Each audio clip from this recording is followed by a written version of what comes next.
Шығыс Қазақстанда жаңа жұмыс кестесі енгізілді. Шығыс Қазақстан облысында бүгіннен бастап, яғни 20 наурыздан бастап, барлық мемлекеттік мекемелер, бюджеттік ұйымдар, кәсіпорындар және әлеуметтік қызметтер жаңа жұмыс тәртібіне көшті. Енді өңірдегі барлық қала мен аудан мекемелері жұмысын таңғы 8-де бастайды, ал жұмыс күні 17:30-да аяқталады. Түскі үзіліс уақыты 12-ден 13:30-ға дейін белгіленген. Бұл жаңашылдық күндізгі жарықты тиімді пайдалану және еңбек өнімділігін арттыру мақсатында енгізілді. 2024 жылы Қазақстанда біртұтас үй+5 уақыт белдеуіне көшу мәселесі кеңінен талқыланған болатын. Әсіресе бұл бастама Шығыс Қазақстан облысы мен Алматы қаласында үлкен пікірталастар тудырды. Өңір тұрғындарының ұсыныстарын ескере отырып, үкімет әр аймақтың жұмыс кестесін жергілікті ерекшеліктерге қарай өздеріне реттеуге мүмкіндік берді.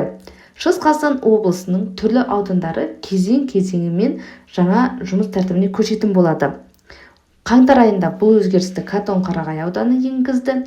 Ақпан айында Марқакөл және Үлкенарын аудандары 24 ақпаннан бастап осы режимге көшкен болатын. Ал наурыз айында, яғни 5 наурызда Зайсан, Күршім, Тарбағатай және Самар аудандары, 12 наурыздан Алтай және Ұлан аудандары, 13 наурыздан бастап Глубокое және Шемонаиха аудандары, 14 наурыз Риддер, ал 20 наурыздан бастап Өскемен қаласы осы режимге көшті.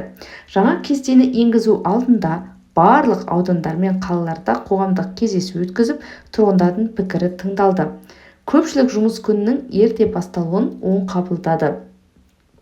Айта кетейік, мектептер, балабақшалар және медициналық мекемелердің жұмыс кестесі өзгеріссіз қалды. Себебі олар бұған дейін де осыған ұқсас тәртіппен, яғни таңғы 8-ден бастап жұмыс атқарған болатын және де солай жалғастыра беретін болады.